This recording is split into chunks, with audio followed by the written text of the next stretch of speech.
विमानतळात team इंडियाचं grand welcome केलं गेलं आणि मायदेशामध्ये आता जल्लोषाला सुरुवात झालेली आहे। ITC मौर्य शेरेटन या दिल्लीतल्या हॉटेलमध्ये सध्या टीम इंडियानं विश्रांती घेतलेली आहे। टीम इंडियासाठी खास सेलिब्रेशनचं आयोजन करण्यात आलेलं आहे।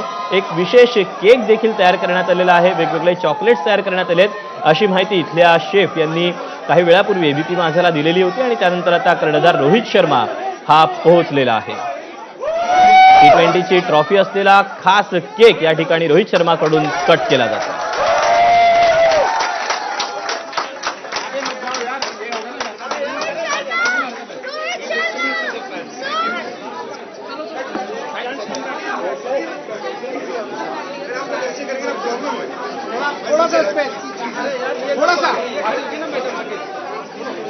टीम इंडिया ITC मौर्य हॉटेलमध्ये पोहोचलेली आहे आणि तिथून आता पंतप्रधान नरेंद्र मोदी यांची भेट घेण्यासाठी निघत आहेत। रोहित सेना T20 वर्ल्ड कप घेऊन मायदेशात परतलेली आहे।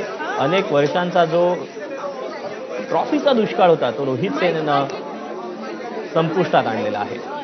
रोहित सेना ही आता T20चा वर्ल्ड कप घेऊन नवी दिल्लीमध्ये दाखल झालेली आहे। त्यानंतर दुपारच्या दरम्यान हीच टीम इंडिया आता मुंबईमध्ये देखील येणार आहे।